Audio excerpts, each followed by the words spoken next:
1313. You can also hit me up on X. I am at Gingerly Tweets.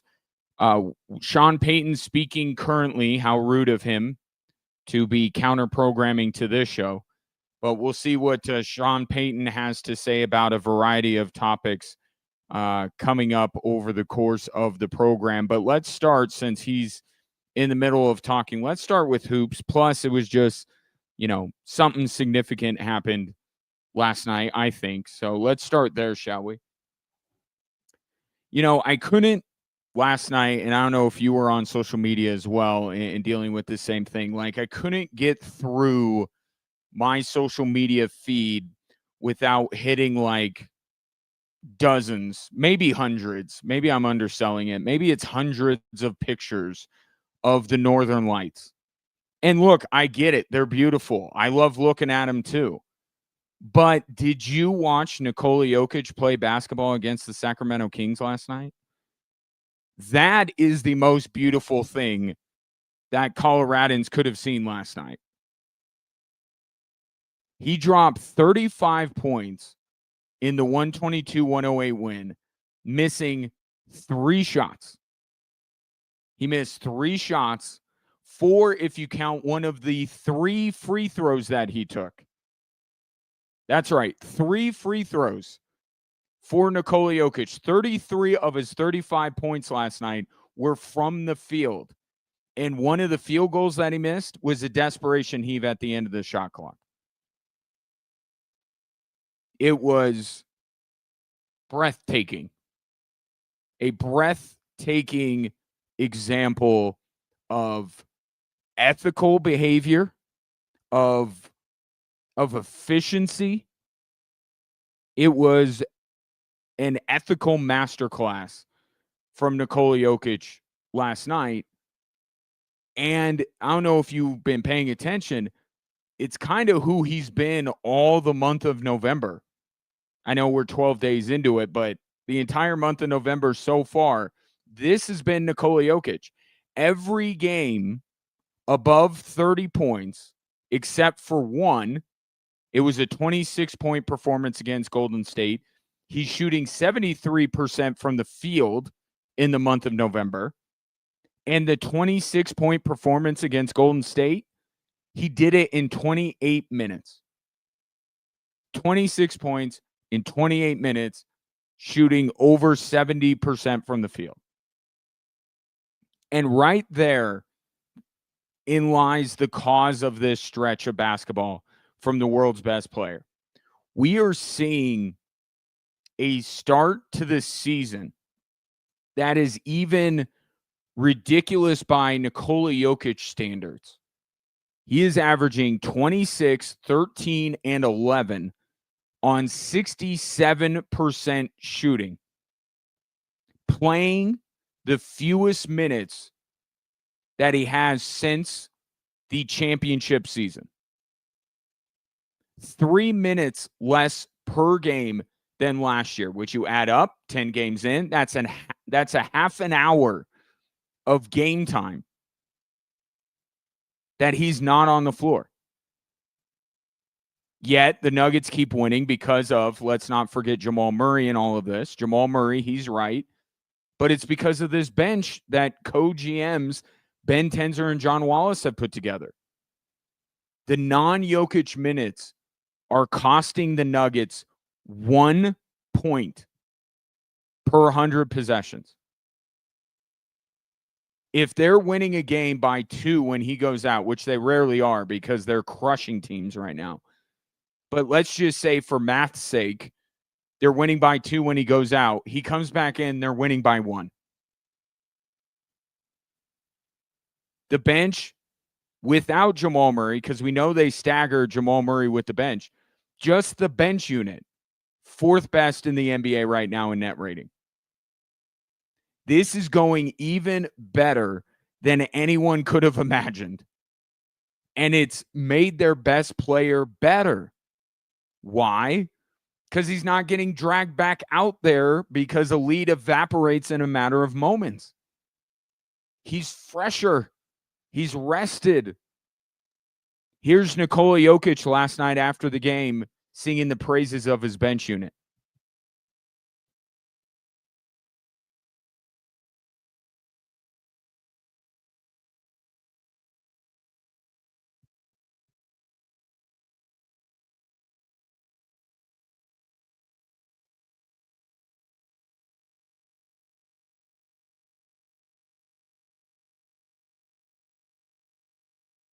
Do you hear the excitement in Nikola Jokic's voice?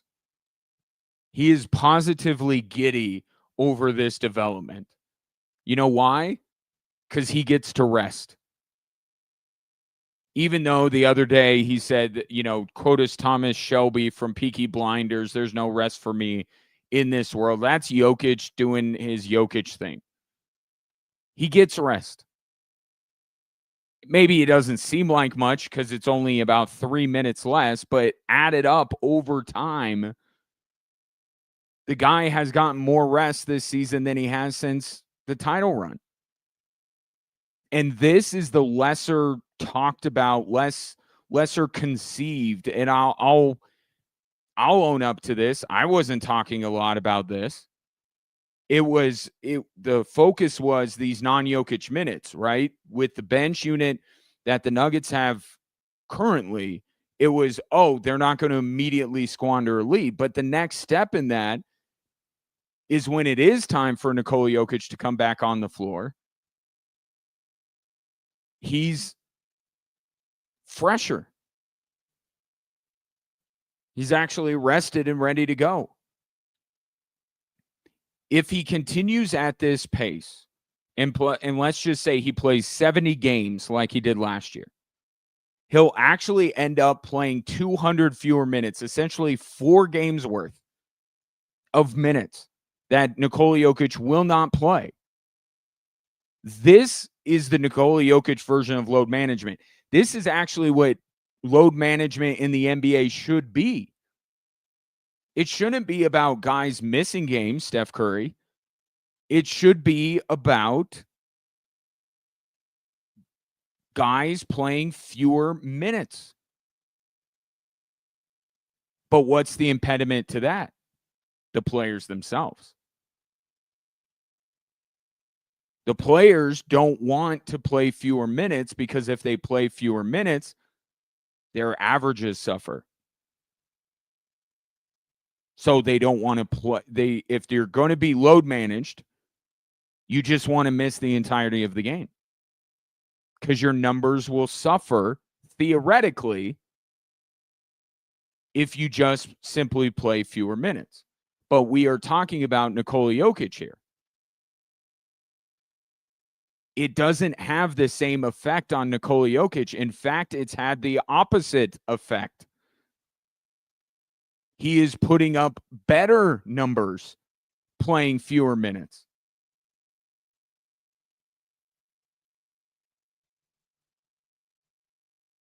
And it's not just the bench unit that is helping, because there are times where Nikola Jokic is on the floor with Tim Hardaway. He's on the floor with Bruce Brown, still waiting on pins and needles for the first time that Jokic and Valanciunas are out there at the same time. David Adelman keeps teasing us about it. I want to see the double big lineup. It's like the 3 defensemen lineup that I always enjoyed the Avs putting out there. I want to see the double big lineup. But it's not just that Nikola Jokic is sometimes playing with Bruce Brown or Tim Hardaway, and that means the production doesn't go down. But it's, again, Jamal Murray being right. It's Aaron Gordon somehow getting better at this stage in his career. Jamal Murray last night, 23 points. He was incredibly efficient. But you add it all up, this is the most help in every shape and form you can think of. This is the most help Nikola Jokic has had, at least since the title run. But I go back to what Jamal Murray said when he was asked about this. It's actually the bubble team. It's actually the bubble team that this team compares closer to. Because David Adelman, like Michael Malone in the bubble, can go to the bench and not worry that either the lead will evaporate or even he can keep some of them on the floor when Jokic comes back out there and continuing adding to their lead. Because here's another aspect of what we're seeing from Nikola Jokic. The Nuggets net rating with him on the floor is higher than it has been in years.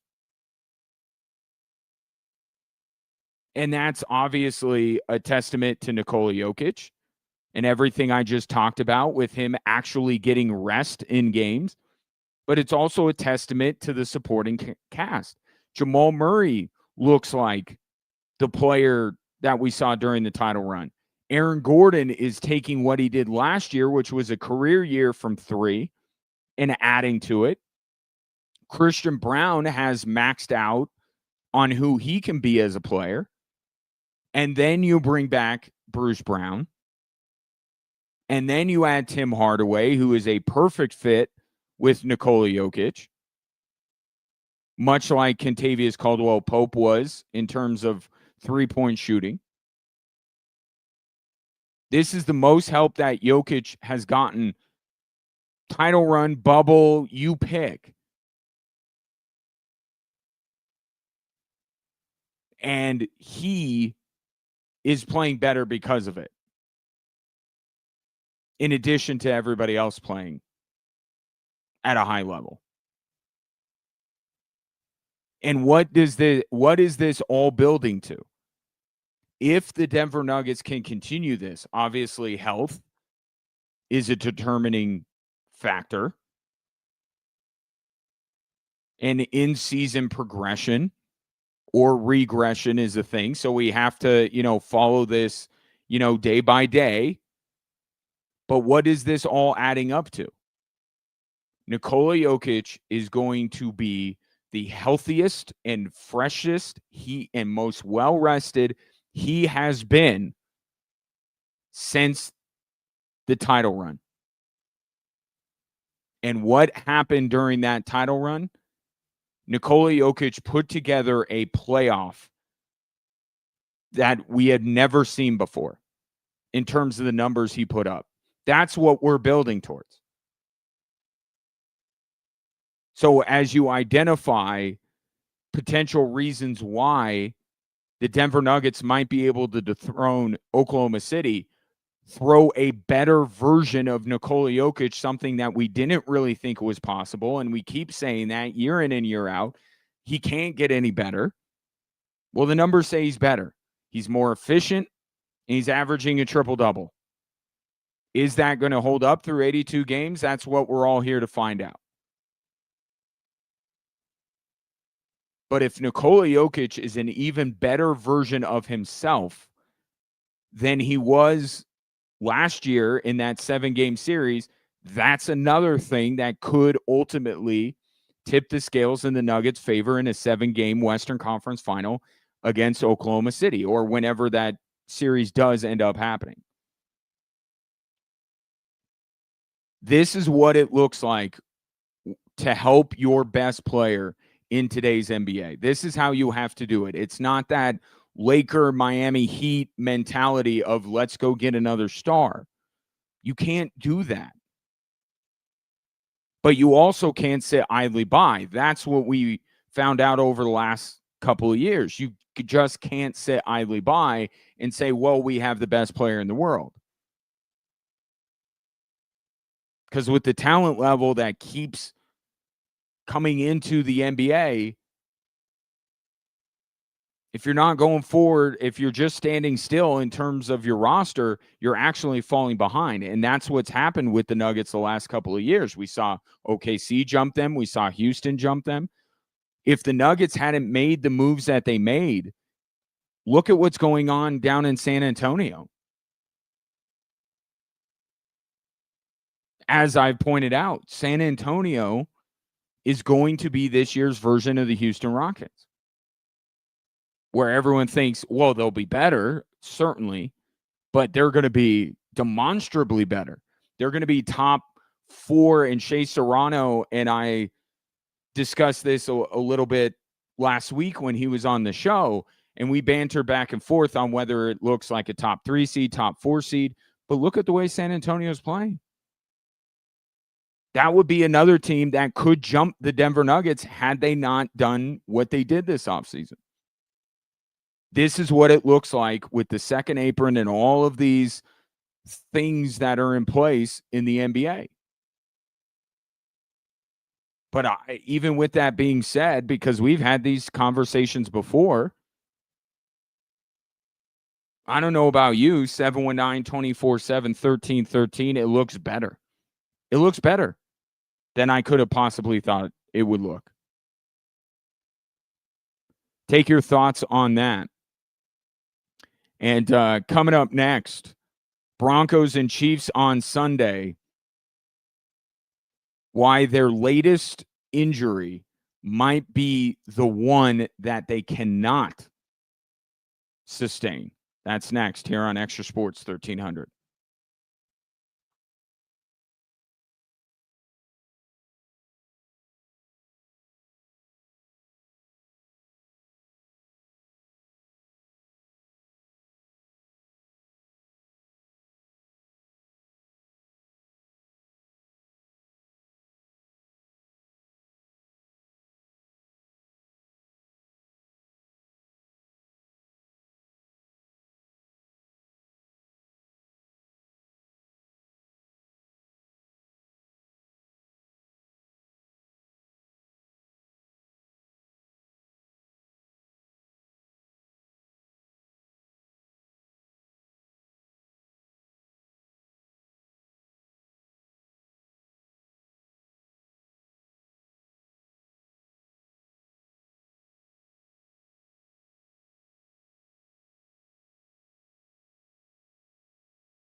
This Sunday, multi-platinum progressive rock group Trans-Siberian Orchestra returns to the Broadmoor World Arena with its winter tour Ghosts of Christmas Eve.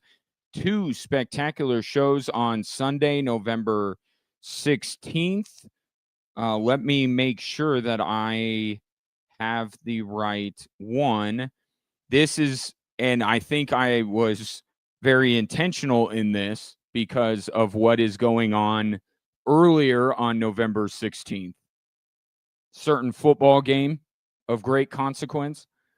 I have 4 tickets to the 7:30 show with Trans-Siberian Orchestra that I would love to give you if you are the 13th texter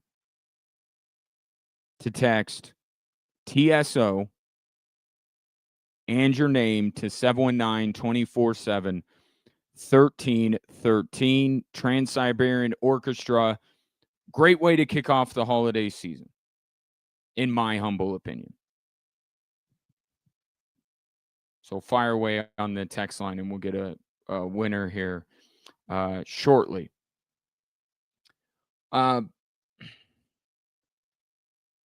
There aren't 2 players on this entire Broncos roster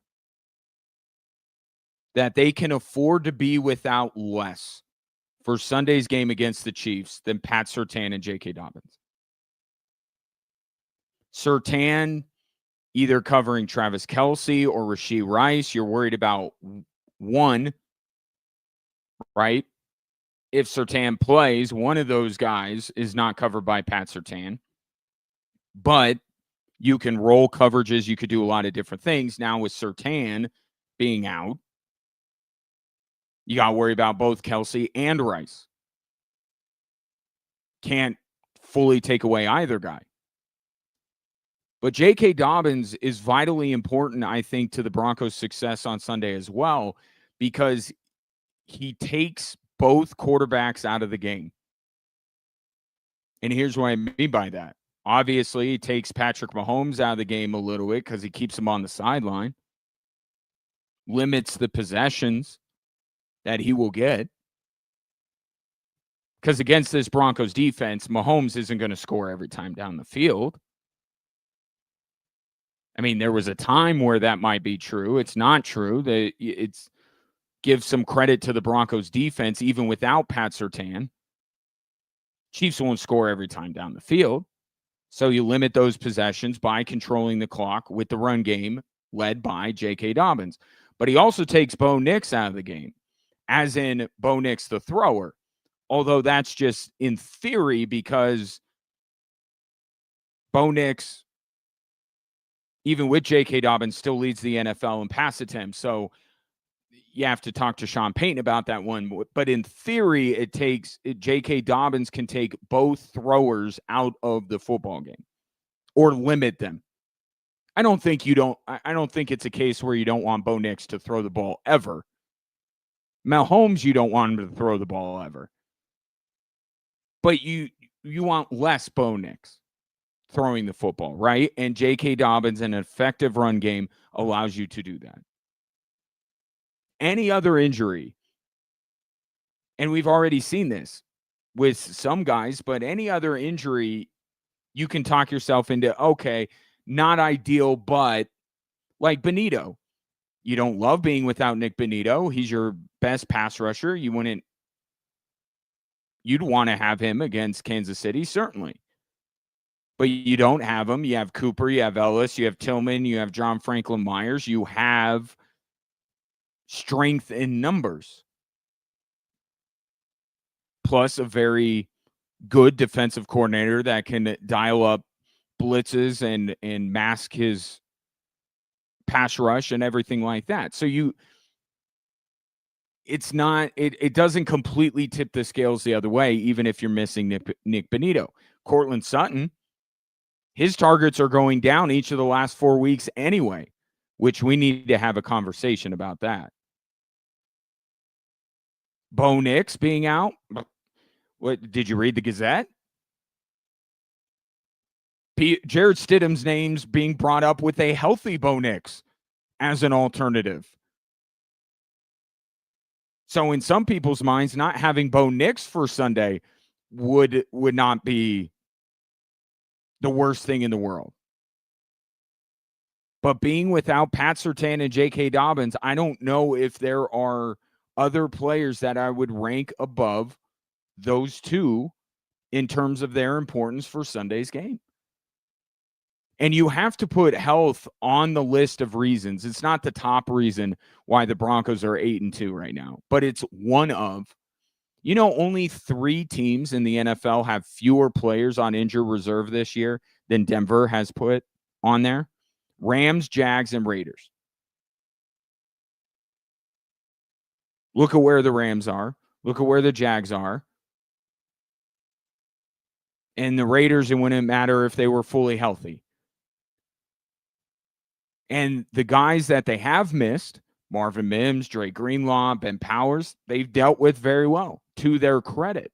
Even without Surtain, you can't say that it's been a huge detriment to the Denver Broncos, but this game is different, and you knew that because we talked about it as soon as Surtain was injured. Okay, the next couple of weeks, Dallas, Houston, all right, that is what it is. Maybe Dallas, you were a little bit worried if you're a Broncos fan. But this was the game, right? This was the game. Okay, that's fine. Is he out this week? Whatever. Is he out for the Chiefs game? And now that reality is here that he will be. And this whole Broncos season has been building towards Sunday's game, right? Everything that they have made themselves about is about beating that football team. So not having J.K. Dobbins and Pat Surtain greatly impacts them. Those are missing players that could tip the scales. If you think this is a coin flip game, those injuries could make the difference.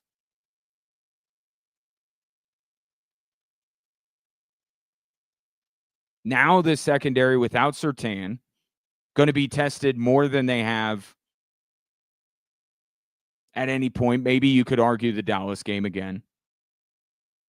And now I think more importantly, I think what I'm getting at is that J.K. Dobbins is somehow, just because of depth and what side of the football they play on, I think J.K. Dobbins is a more detrimental loss for the Broncos in this game than even Pat Surtain is. But now you're faced with two choices. Bo Nix throws the ball more, which I don't think anyone is in favor of. Or you lean heavily on R.J. Harvey, which R.J. Harvey's been fine. R.J. Harvey's been very good in the role that he's had, getting half the touches approximately of J.K. Dobbins. And when you talk about actually running the football, which is what the Broncos need to do on Sunday, it's more like a 3-1 margin. I think it's like 150 something carries for J.K. Dobbins and 50 for R.J. Harvey.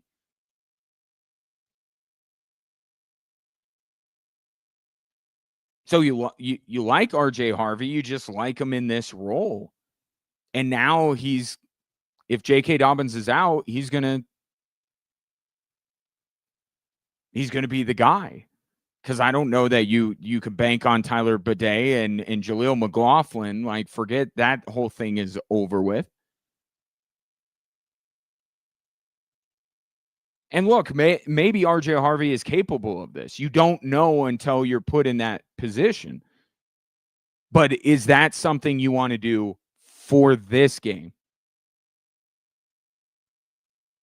The timing of J.K. Dobbins' injury is not ideal because you don't get, like, you would at least like to see R.J. Harvey with an increased workload against the Raiders.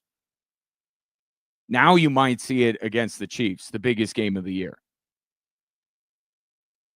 In a game, like, just to flip it the other way. The Chiefs need this game.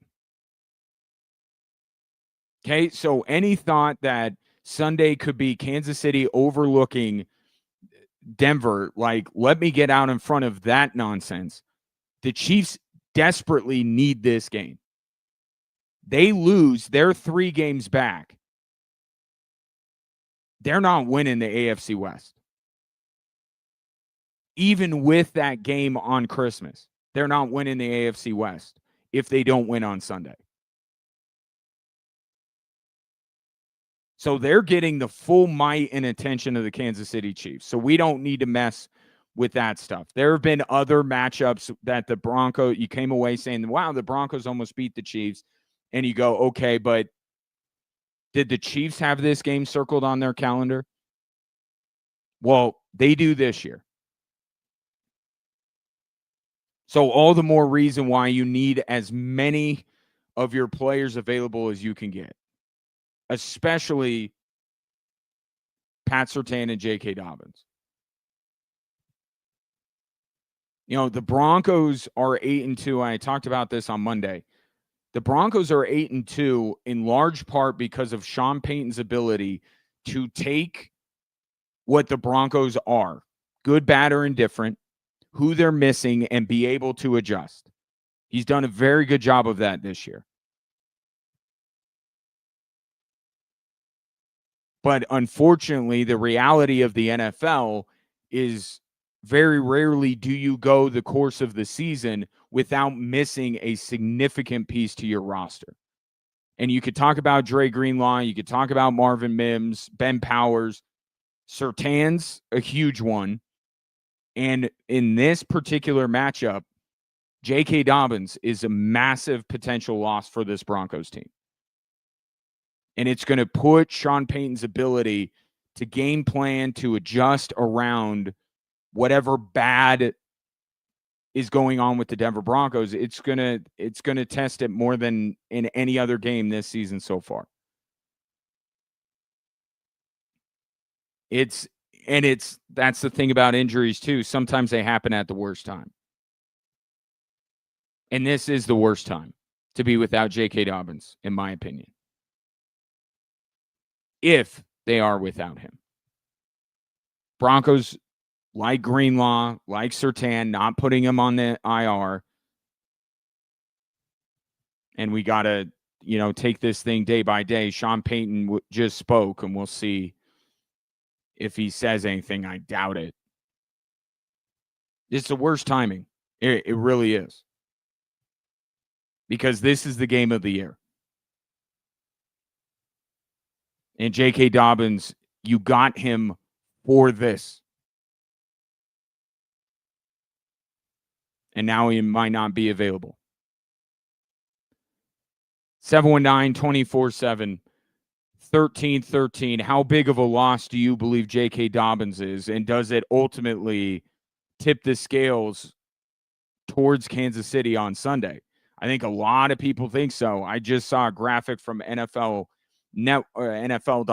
I think, and only Adam Rank, who always picks the Denver Broncos, is picking Denver this Sunday, despite the game being at Empower Field.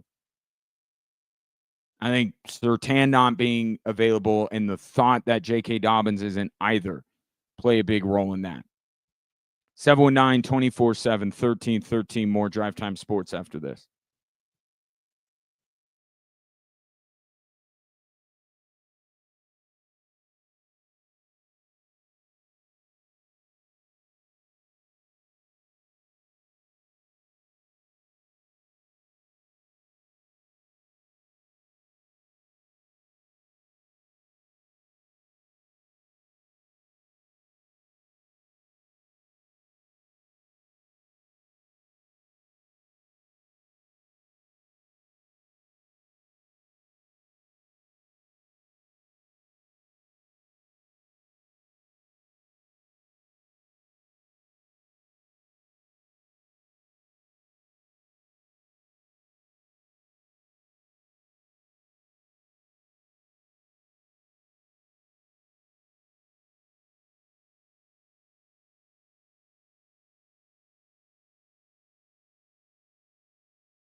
Just got a couple days left to vote on our Extra Sports Athlete of the Week. Your 4 nominees, if you have not seen them yet: Reagan McCrae from Cheyenne Mountain, Cameron Tertullian from Mesa Ridge, Ellie Wagner from Evangel Christian Academy, and Oliver Horton of Coronado. To see what they did to merit nomination and to cast your vote, go to extrasports1300.com, and the winner will be revealed on Friday. It's our Extra Sports Athlete of the Week, sponsored by Blackjack Pizza and Salads.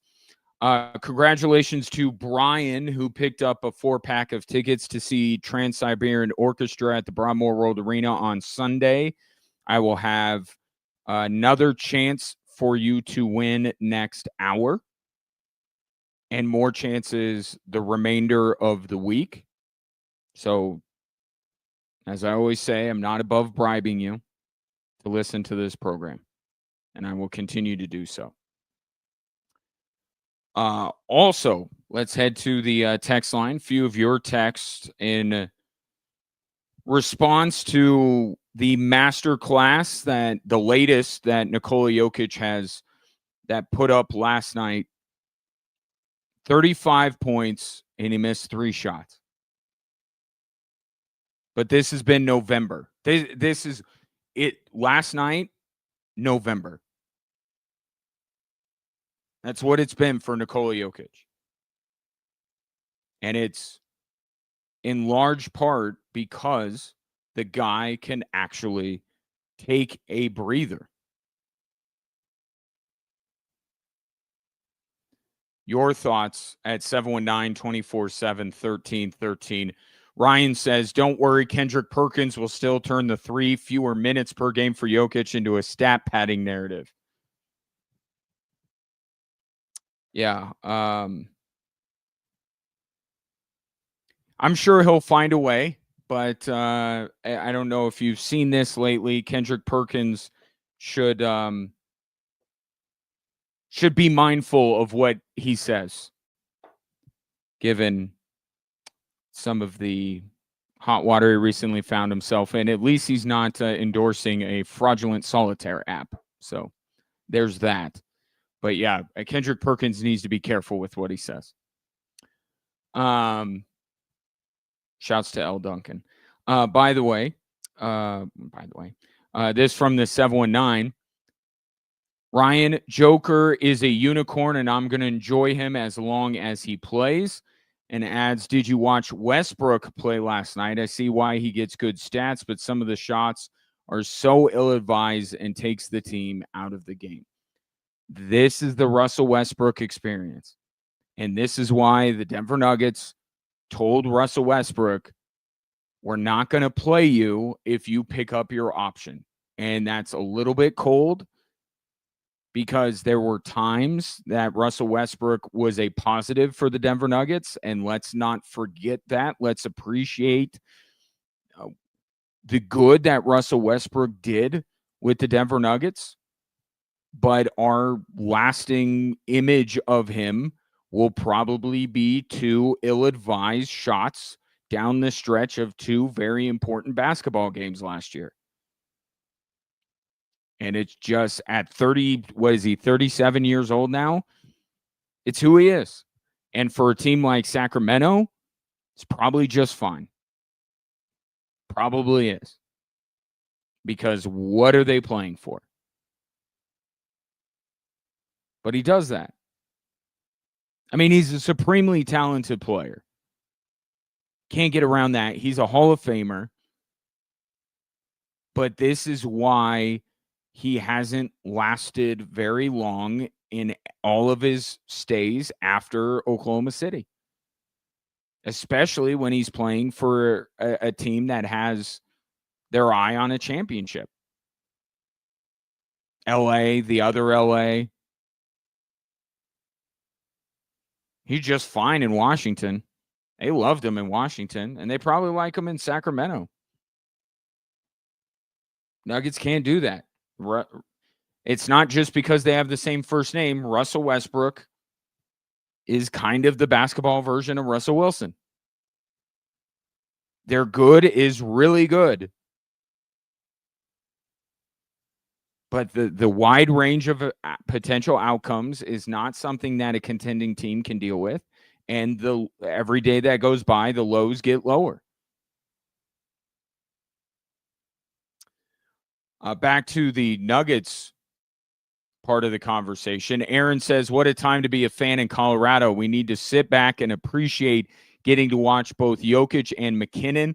These guys are doing things that we've never seen and are unlikely to see again here. So fun getting to follow both the Nuggets and the Avs right now. And you're absolutely spot on about that. We can't, and by the way, maybe it's a little self-serving given how much I defend this human being. But isn't that essentially what Carmelo Anthony said last night during the broadcast? We can't get tired of greatness. We can't, but we have to Aaron's, I think Aaron's doing it and I have to do it. And Ray's back at the Extra Sports 1300 studios. I think he'll say he has to do it. We have to remind ourselves to not take it for granted because it happens so often. Like I said, last night was terrific. It's been this way for 2 weeks in the month of November. He's done this every game in the month of November. And we move from day to day and we don't sit back and appreciate it. That's why platforms like this exist. So we could talk about and take a minute and appreciate what we're seeing.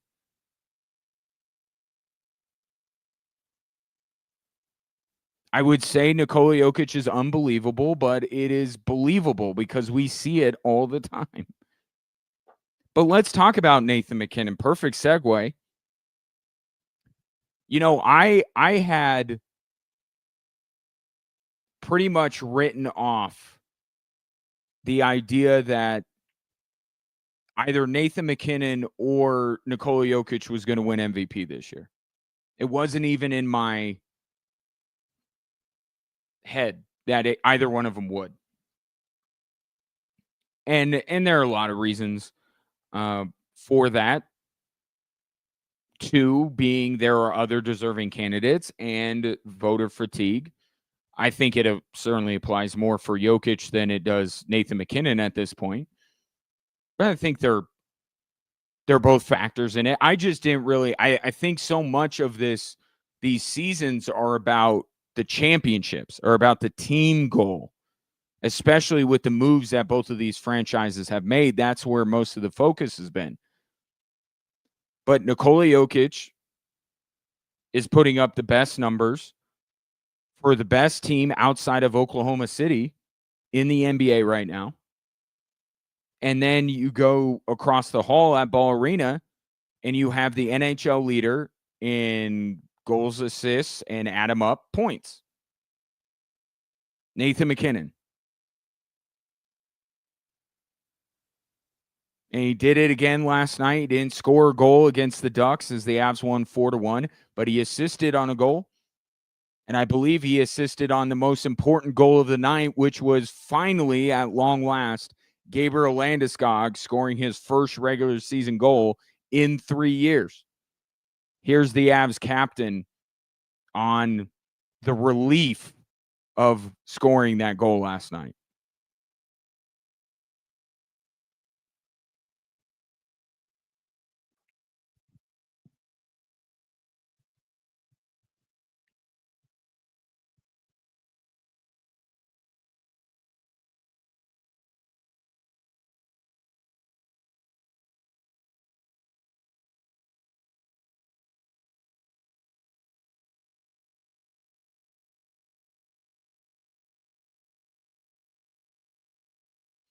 Yeah, and we'll see if this gets Gabriel Landeskog rolling a little bit.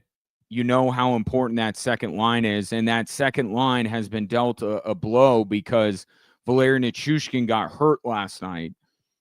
Jared Bednar says he's going to be out for some time. They don't know how long yet because he's getting imaging done. But not to, rain on the parade of the Colorado Avalanche and the win last night and the way they've been playing, but that's a significant loss. And I think that's the differentiator with the Colorado Avalanche is that second line. They're the force multiplier. If that second line can be one of the most productive second lines in hockey, that could push the Avs over the top to win a Stanley Cup. Because I think in many ways, the last time they won a title, it was their second line.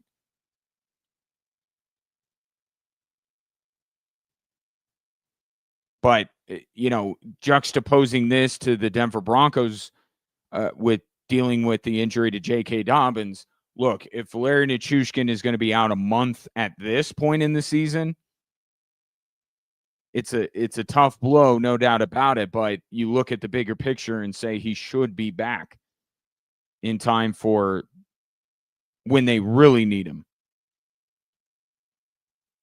But hopefully that last night gets Gabriel Landeskog going a little bit.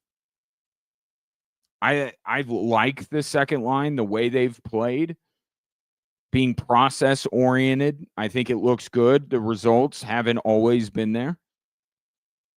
And finally, Gabriel Landeskog got on the board last night. But that's a significant win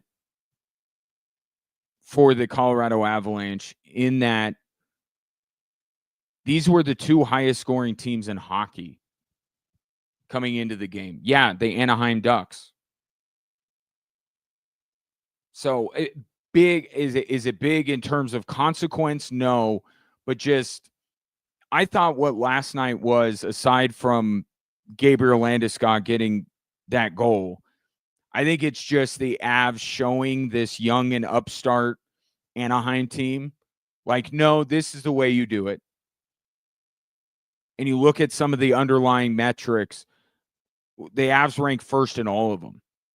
And the Ducks, maybe you could say they're a bit fortunate looking at some of those, that they're one of the highest scoring teams in the NHL, but they're good. Like, Quenneville's got them pointing in the right direction.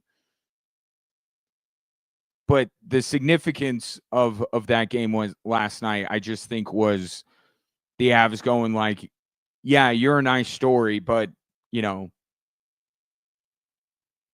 got a little ways to go till you get to our level. And I know one goal was an empty netter, but a 4-1 win kind of sends that message. And it could have been worse. I think Dostal, their Anaheim's goalie, he's really good. Anaheim's a good team. I think it's a crowded West, so I don't know, if the Ducks are going to be in the playoffs, you got to take one team out, maybe in LA, but I think that was I should say the storyline. The significance is probably not the right word. The storyline of last night was this young, upstart, high-powered team in the Ducks going up against a team that's been one of the highest-powered teams in the NHL for years.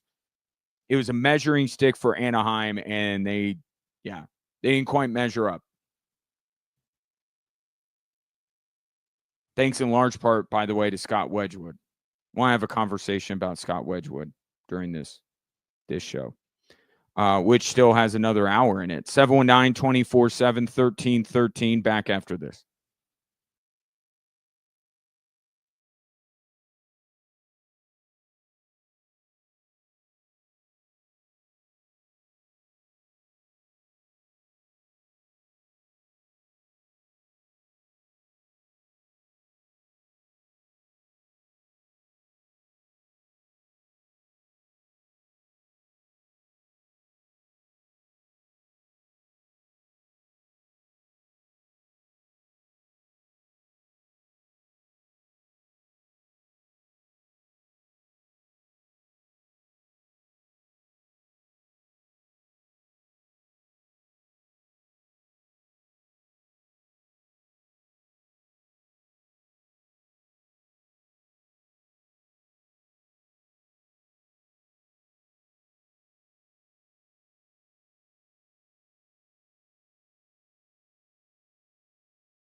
Welcome in hour 2 on this Wednesday. Appreciate you tuning in, however you might be doing it, and especially those who are watching the show on our social media platforms: Facebook, Twitter, Instagram, YouTube at XTRA Sports 1300. Go ahead while you're there, like, subscribe, drop a comment, all the fun things we can do on social media. And please tell your friends.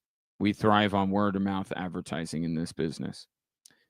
And if you would like to interact, the comment dropping would be a great way to do it. You could also text into the show at 719-247-1313. Sean Payton speaking just a little bit ago, and quite mum on what's going on with J.K. Dobbins, as you might expect. He said no decision has been made about J.K. Dobbins and IR yet.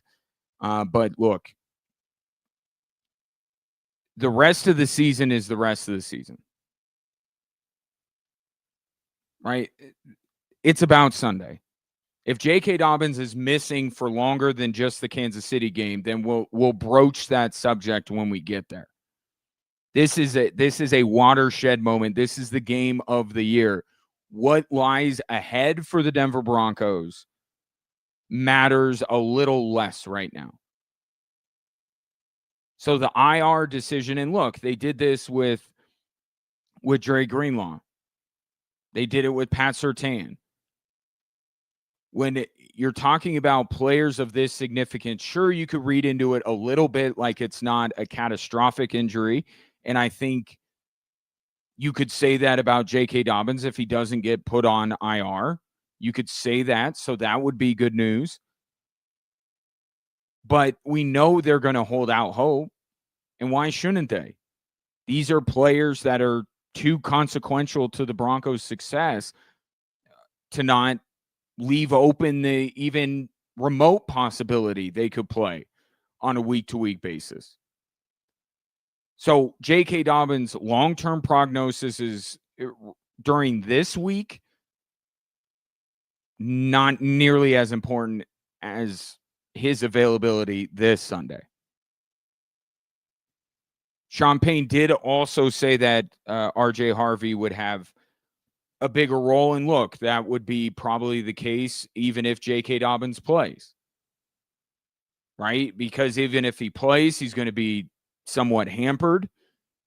More of a chance for R.J. Harvey to step up. Now, I think to have the best of both worlds, see a little bit more Harvey, a little bigger role for him while still having Dobbins being the lead back.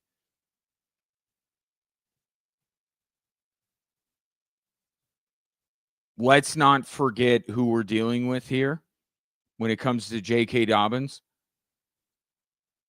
He's a player that his history would tell you when he gets hurt, he stays hurt. And when he gets hurt, he's out. My gut says he's not available on Sunday. So we're not talking about R.J. Harvey having a bigger role. We're talking about him having the role in the Broncos backfield.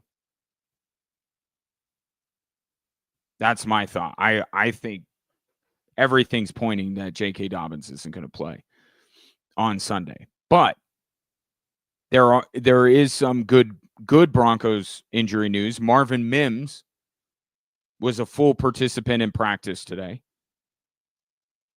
And that's somebody that you can use to pick up some of the slack. Marvin Mims, there's a sweet spot that you live in with Marvin Mims. He's not a high volume player, so you got to stay within that. But he's certainly someone that can add some dynamism to the run game. You can use him out of the backfield. So it's not going to be just, hey, R.J. Harvey, you're going to be the lead back and you're going to get every touch that we would give J.K. Dobbins. That's not going to be the case. But he's going to have a greatly increased workload and maybe a little bit more Marvin Mims. And I know this isn't going to be welcome to many people given the conversation right now surrounding the Broncos quarterback, but it probably will be more Bo Nix. And you're saying, well, Bo Nix running the ball, that's not a bad thing. I would agree with you. I'm not talking about Bo Nix running the ball more because that ship is, I think it's sailed. I don't know. I'll tell you what. I'll give it one more game. I'll give it this game. Given the injury to Dobbins and everything, the importance of this game, I'll leave it for Monday. If Sean Payton doesn't run Bo Nix more on Sunday, then he really never is going to, is he? Because this is one of those pull out all the stops, all hands on deck, do whatever you got to do, and it plays into that first through third quarter Denver Broncos phenomenon that's going on. They should have that fourth quarter mentality for all four quarters against the Kansas City Chiefs. So I'll hold out for one more week. So if it's RJ Harvey seeing the biggest increase in his workload, maybe a couple more touches for Mims, maybe some more designed runs for Bo Nix, or it doesn't even have to be designed runs. Like, that's the thing here. Can Sean Payton just have a conversation with Bo Nix to say, Bo, it's okay if you take off and run?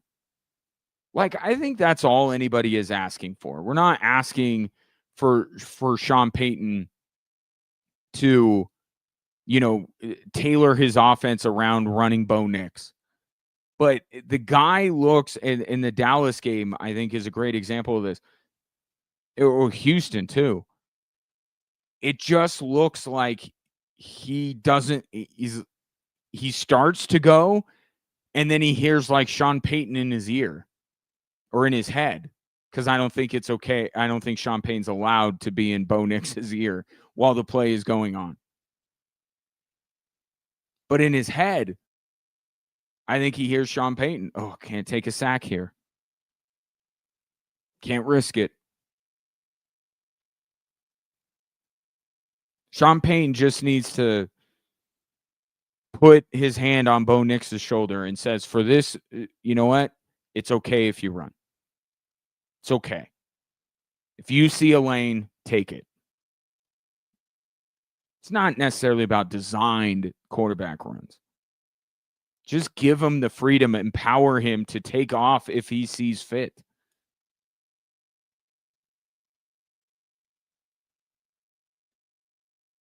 So it's going to be a little bit, the Broncos are going to have to cobble it together a little bit. And it will be a little bit more from everybody. A little bit more RJ Harvey, probably a little bit more Bidet, a little bit more Marvin Mims, hopefully a little bit more Bo Nix. And then they try to approximate the loss of J.K. Dobbins. But here's the other part of this, and it's I talked about on Monday that Bo Nix right now is on a downward trend. I don't know that I can, from a numbers standpoint or even from an eyeball test standpoint, say definitively that Bo Nix is regressing from last year. Not when you take this season in its totality. But he is on a downward trajectory the last month. And the Dallas game kind of warps it. But take out the Dallas game and understand that for what it is, an outlier, and look at these 4 games. His numbers are going down. His passing numbers. So he's on a downward trend as the Broncos are going into the biggest game of the year, which is not ideal. And maybe one has to do with the other here. But have you looked at Courtland Sutton's targets lately? They're going down too. And And like I said, one could begat the other, right? If Bo Nix's passing numbers are down, if he's playing worse and worse over these past 4 games, not including Dallas, then it would be in some ways understandable that Courtland Sutton's numbers are going down. But at the same time, should they? If Bo Nix's numbers are going down, okay. But should Courtland Sutton's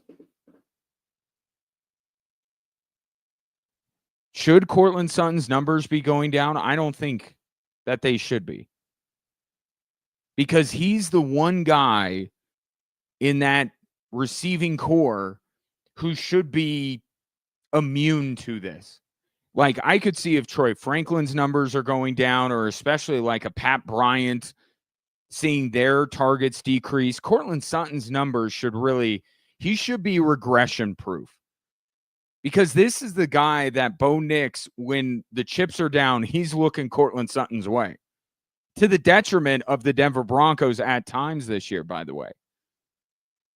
But he had 10 targets against the Giants, went down to 6 against Dallas, 6 against Houston, and 4 against Vegas.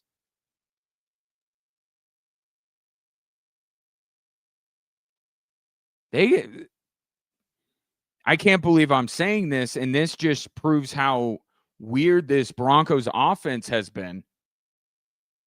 They got to throw the ball to Sutton more. A month ago, I believe I was saying they need to throw to him less. That there was a correlation between Bo Nix's interceptions and him trying to force the ball into Courtland Sutton. Now we've kind of gone the other way. It's like he's your number one receiver.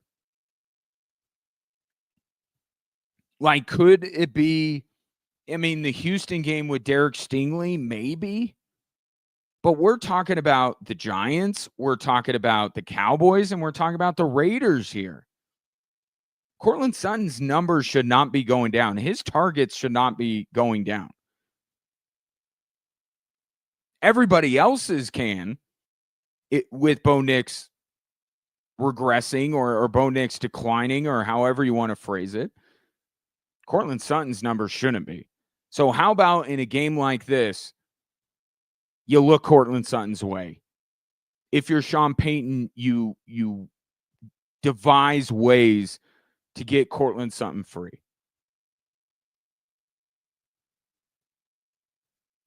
You need your number one receiver against the Chiefs. And he's been less and less a part of the proceedings over the last month, which is also a trend that the Broncos need to reverse. 719-247-1313. Take your thoughts on Broncos Chiefs. We'll have more Drive Time Sports coming up in just a moment. Hang on, Ray. Got to do something real quick. Got to tell you about Low T Center. Guys, let's be honest. How long have you been feeling tired, unfocused, or just not like yourself? You keep putting it off, thinking it's just part of getting older. But what if it's not? What if it's your testosterone level? Synergenics and Low T Center make it easy for you to find out with a free TRT test. That's right. It's free. Just walk in before 10 a.m. or better yet, book ahead. We operate in a society where we create reservations for things. This should be no different. FixMyLowT.com is where you could go to do that. The test is quick, it's painless, and you get results back in about 20 minutes. No waiting days like you will at other places. And once you know your level, you can finally take control of your energy, your focus, and your drive. Don't wait until things get worse. Don't keep wondering. Go get answers. Go get your levels checked at FixMyLowT.com or just walk into a Synergenics Low T Center before 10 a.m. Synergenics and Low T Center. You'll wish you had started sooner. Now hit it, Ray.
How about another chance for you to win 4 tickets to see Trans-Siberian Orchestra at the Broadmoor World Arena this Sunday night? It will not conflict with the Kansas City-Denver game. It will be a 7:30 show. If you would like to go, be the 13th texter to text TSO and your name to 719-247 1313. Speaking of that text line, Brett says, I think they should put Cortland Sutton in the slot and just let the fast guys on the outside run. This is just one man's opinion, but it's usually correct. They got to do something. And Bo Nix has got to look his way. I really cannot believe that we're having this conversation about Cortland Sutton. He'd be the last guy on this Broncos team that I'd be sitting here talking about how the Broncos need to look his way. They need it. They need to do it. Put him in the slot. I don't care. You got to do something. Can't have... If we just follow the downward trajectory, 2 or 3 targets against Kansas City for Cortland Sutton, that would be... And that's just targets. It's been 10 targets to 6 targets to 6 targets to 4 targets. And look, I've said this about Cortland Sutton, and it's part of the reason why I think he's not in that upper echelon with the Chases and the Jeffersons of the world. He can disappear, but it's weird to see him fade out for a month straight, and it can't happen against Kansas City on Sunday. So the Broncos, in addition to everything else, they're trying to figure out how to get Cortland Sutton the ball. This coming in from Ryan regarding the Colorado Avalanche winning last night again with Scott Wedgwood in goal, and that is a choice. This is not based on the schedule and a rotation. Jared Bednar, given that the Avalanche were playing the upstart Ducks, chose Scott Wedgwood. Thus, the first game where you start to go, okay, where is this leading here? If Scott Wedgwood is chosen for a game like last night. Ryan says, if Wedgwood remains our starter, I don't see how we could keep him because we can't pay him as a starter next year. He will easily get more money elsewhere. And I agree with you. And that kind of screws up the whole plan here in the goaltending room for the Avalanche. But I think there's a more immediate thing. As well as Scott Wedgwood has played, if the Avalanche are going to win the Stanley Cup, they're going to do it with Mackenzie Blackwood in goal.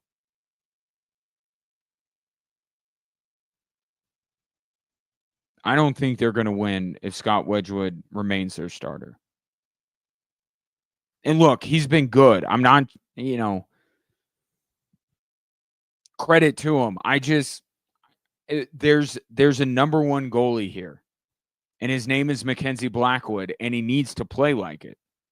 And he has been shaky in his return, and clearly Jared Bednar has more confidence in Scott Wedgwood. I know it's supposed to be this, 1A, 1B thing, but 1A still matters, right? And I think if there's the goalie that has to give the Avalanche their best chance of winning a Stanley Cup is Mackenzie Blackwood. I still believe that.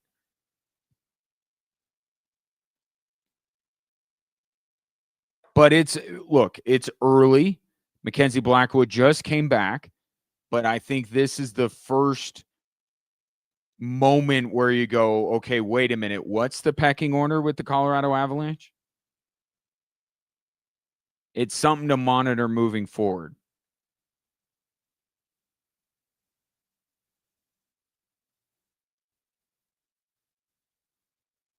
But you're right. I mean, I think the way he's playing, unless he falls off a cliff in terms of his play over the next few weeks, Ryan, I think that's going to happen anyway. I think Scott Wedgwood's probably gone. There's such a dearth of goaltending talent. You don't think a team is willing to pay a little bit of a premium to get someone like Scott Wedgwood in? And look, how many teams would Scott Wedgwood start for in the NHL? So even if it ends up falling back into place and Mackenzie Blackwood is 1A and he's the guy in goal if the Avs are going to win a Stanley Cup, you're still going to have teams sniffing around at Scott Wedgwood and going, hey, he's an upgrade from what we got. I think Scott Wedgwood's days in Colorado are numbered regardless.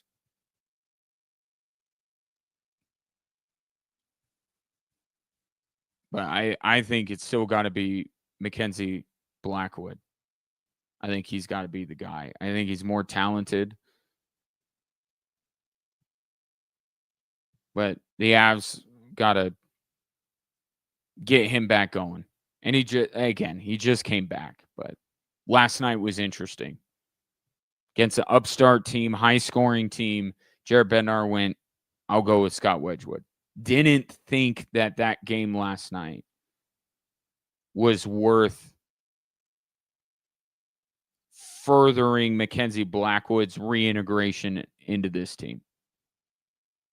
So I think that's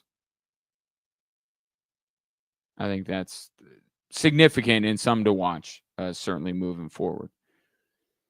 I think to dovetail off of that, I promised somebody a few weeks ago, I said, let's give Cam Johnson 10 games. I'll hold Mackenzie Blackwood to the same standard. Give him 10. He don't look good, then we really need to have a conversation about this, who the Avs number one goalie is. But we're at that point with Cam Johnson. And Cam Johnson last night for the Nuggets, once again, not from an offensive standpoint. And that, from an offensive standpoint, not great. From a defensive standpoint, that's what you have to keep in mind here. The Nuggets have one of the best defenses right now in the NBA. And Cam Johnson is a big part of that. And that's why we're not going down the road of having a conversation about, is there a better fit for the starting five than Cam Johnson? There isn't. We're not having that conversation because Cam Johnson is a reason why the Denver Nuggets defense has been so good. But offensively, it's still not great for Cam Johnson. And Ray and I were discussing this shortly before the show started. And Jamal Crawford brought this up because I think the reason is twofold. And I think the second of the two reasons I'm going to bring up is the bigger reason. But Jamal Crawford talked about this last night on the Peacock broadcast. Terry Gannon asked him if there was more pressure on a player playing with Nikola Jokic because of the way he facilitates, because of how good he is and how he puts the passes on a silver platter. And Jamal Crawford, who's a great shooter in his own right, was like, yeah, there is. Because there's no excuses. There's no excuse to miss shots when Nikola Jokic is finding you at the perfect time, when you're open and putting it right in that pocket that they talk about. And Cam Johnson is no different. It's not like the passes he's receiving from Nikola Jokic aren't good passes. So I think there is some of that, but I don't want to put too much into that part because the guy did play for a team that went to the NBA Finals. But I think the role he had in Phoenix and subsequently the role he had in Brooklyn is more the reason why Cam Johnson hasn't figured it out yet offensively. This is a very small box that you are being put in offensively. Michael Porter used to live in that box. And you see what Michael Porter is right now. I don't think that Michael Porter has been happier in his entire life than he is right now. That guy has all the freedom to take as many shots as he wants, to say whatever he wants on podcasts. He is free. He is out of the box in more ways than one, because a lot of Michael Porter's thoughts are very outside the box and outside reality sometimes as well. But it's an extremely different role for Cam Johnson, and he was a bigger part. You think of the Phoenix team he played with, it was Ayton, and he's a bum, but he was a bigger part of the Phoenix team, I suppose. And then you had Devin Booker. It was his team, no doubt about that. But then you had Chris Paul, who is not a scorer. So Cam Johnson was asked to do more offensively with that Phoenix team than he is now. And he's being asked to do a whole heck of a lot less with the Nuggets than he is Brooklyn. And you got to pick your spots, because you're not Nikola Jokic, you're not Jamal Murray, you're not even Aaron Gordon. And on some nights, you're not even Christian Brown. And I think Cam Johnson is a better player than Christian Brown. But what I'm saying is there are some nights where it's Christian Brown. Right? He's making those backdoor cuts to the basket, and Nikola Jokic is finding him. So it's like we talked about the Avs goaltending 1A, 1B. The Nuggets have like option 4A and 4B. Jokic is option 1, Murray's option 2, Gordon's option 3. And then it just kind of depends. And I think that Cam Johnson is having a really difficult time with this.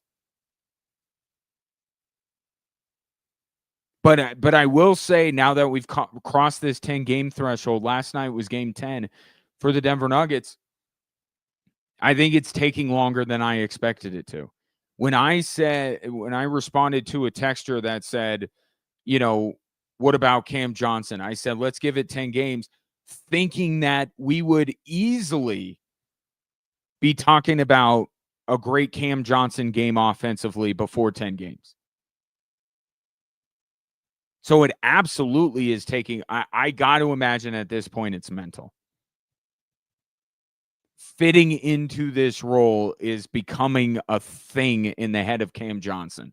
That's the only conclusion that I can draw.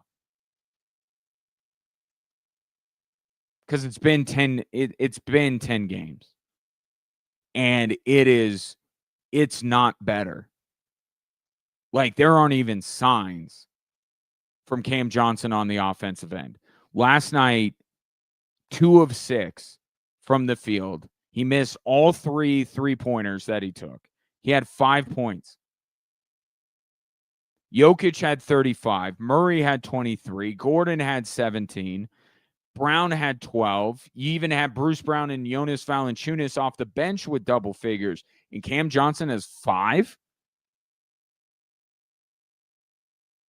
It's got to be a mental thing with him at this point. Like, I gave him some time. I know it's difficult. It's a different role. I think he's thinking about it. I think that's what's going on. But let's not, forget. Let's keep in mind, Cam Johnson has been brilliant on the defensive end of the floor. Brilliant. And a big reason why the Nuggets are where they are on the defensive side of the ball, which is something that, and look, the bigger question here is, can the Nuggets live with it? Can they live with a guy that doesn't provide the offensive upside of Michael Porter Jr., but has more defensive upside? Yeah, I think they can. It's not what they were expecting, and it's got to be better than it has been with Cam Johnson to this point. It has to be better. But if we're talking about Cam Johnson being, I don't know, Kentavious Caldwell-Pope type with everything else that's going on with the Denver Nuggets, with Aaron Gordon, with Jamal Murray, with this bench unit, with Nikola Jokic playing the way, to go back to the beginning of the show, talking about, Nikola Jokic playing at this incredibly high level, even by his standards, with Cam Johnson locking dudes down on the defensive end. Yeah, I think that the Nuggets can live with it.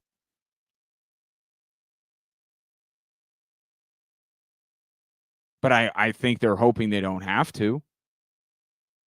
And there are 72 more games for Cam Johnson. So all hope is not lost, but I will admit I thought it would be sooner than this for Cam Johnson fitting in, because he's such a good fit offensively.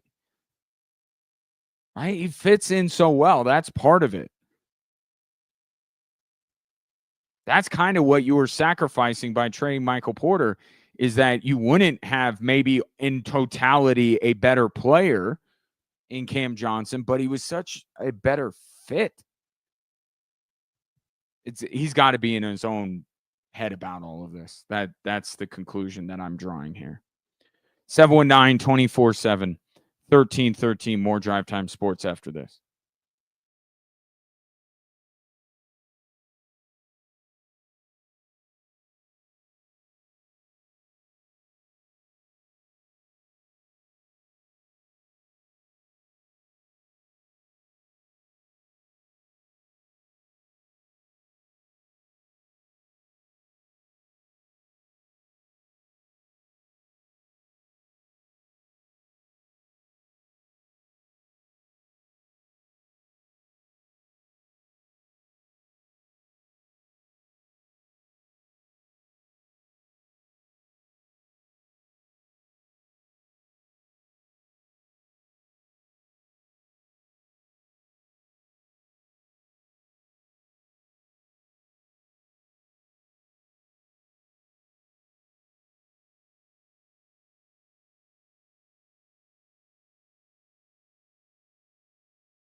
Congratulations to Joel, who scored a 4-pack of tickets to see Trans-Siberian Orchestra on Sunday. Make sure you tune in tomorrow for more chances to win on that. Couple of texts coming in. One from Brett says Michael Porter Jr. did live in a box. He did also, as I recall, live in your basement for a period of time, just because we have new people joining the audience. That is what Brett says, because he, rather than saying I'm a Michael Porter Jr. apologist, he says that he lives in my basement. He does not, just in case like people just tuning in for the first time are like, wait, what? Michael Porter Jr. did not at any time live in my basement. Adds he has a different coach, so does Cam Johnson, a defensive shutdown player in the NFL's Pat Surtain. Can Cam Johnson be the shutdown defender in the NBA? Asking for a friend. I think, and that's why I said, like, if Cam Johnson, with everything else that's going on with the Denver Nuggets right now, right? Aaron Gordon playing at his level, Jamal Murray, the bench, yada, yada, yada, yada. If Cam Johnson becomes the Kentavious Caldwell-Pope of this team, I think that the Nuggets can live with it. Can he be a shutdown? I don't know that Cam Johnson is a shutdown defensive player. But he could be very good, and he has been. And that's what you can't forget if you're a Nuggets fan, that Cam Johnson is contributing a lot on the defensive end of the floor. This coming in from the 719. I'm not sold on the Cam Johnson pickup. He's still not meshing with the team. But look, and let's take it another step further. Because offensively, you're absolutely right. But let's take it a step further here and let's not forget what the move was about. The trade of Michael Porter was about Jonas Valanciunas and Bruce Brown and Tim Hardaway Jr. The main reason for moving Michael Porter was to gain financial flexibility. And with that flexibility, the Denver Nuggets have put together the best second unit in more depth than Nikola Jokic has ever had. So that was probably the biggest reason for the deal. It was just, and that was when the trade went down, that was my initial reaction to it. Like, oh, look at all the money they're going to open up, right? Because the Tim Hardaway thing and the Jonas Valanciunas thing happened almost immediately. Or was it, Ray, remind me, it was Bruce Brown and Jonas Valanciunas first. Yeah, and then Tim Hardaway came later.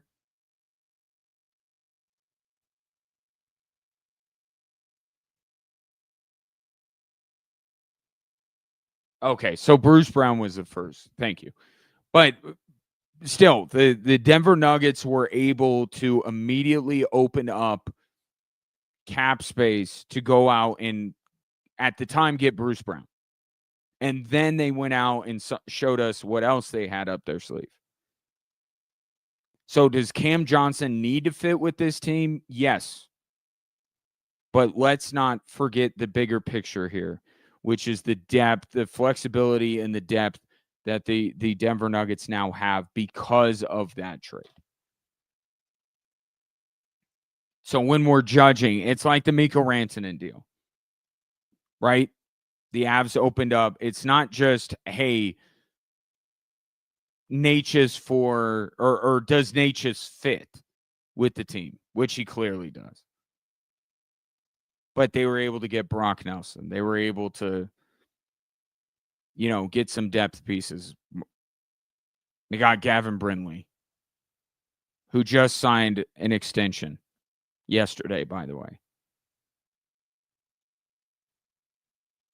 So when we judge ultimately whether the Porter for Cam Johnson deal was a success, let's keep that in mind, that it was also about opening up cap flexibility without trading the big three, if you will, in Murray, Gordon, and Jokic. This coming in from the same texter. Christian Brown reminds me of Hammy from the movie Over the Hedge. His energy never stops. I have somebody here. Hammy from Over the Hedge. Hello? You're not paying attention to me.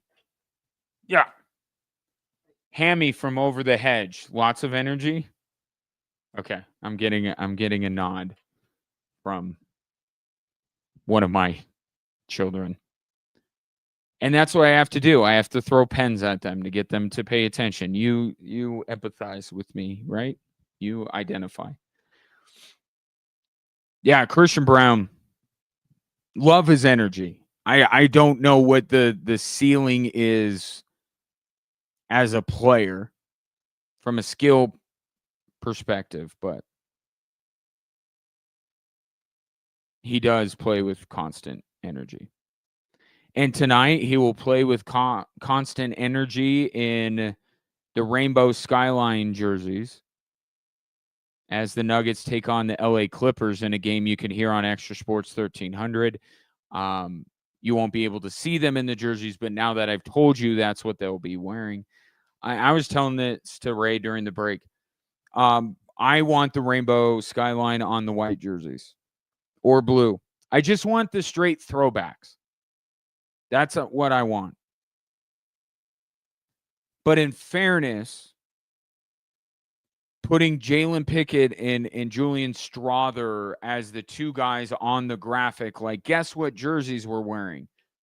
The players you put in the jerseys matter if you're trying to sell them. And this is not a new look from the Nuggets. They've had this before.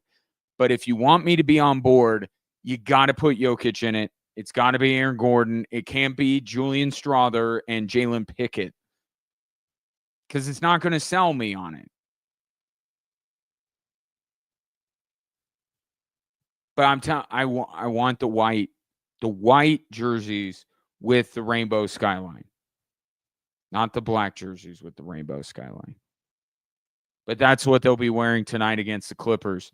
Another late night, not as late as last night, but 8:30 tip, which means 8:45. It's like, oh, our plane's going to be taking off at 8:30. No, it's not. It's taking off at close to 8:50 or 8:55. I know you. I just experienced this. But that'll be tonight, Nuggets and Clippers here on Extra Sports 1300. Before I go, one item of business I want to take care of. Look, I get it. I understand life's busy. You've got work, you got family, million things pulling you in every different direction. That's why Synergenics and Low T Center make it easy to take care of your health. They've got clinics all over town. You could choose in-clinic care or even at-home treatment. But it all has to start with the free TRT test. Quick, simple, results in about 20 minutes thanks to their on-site labs. No waiting days like other places because that adds to it, right? You're not spurred to action if you got to hurry up and wait. With Low T Center, no. 20 minutes, you'll get your results back. And with their mobile app, you can do telehealth visits, get medication reminders, and even watch video tutorials to stay on track. It's care that truly fits your life. So if you've been putting off checking your testosterone levels, now is the time. Walk in before 10 a.m.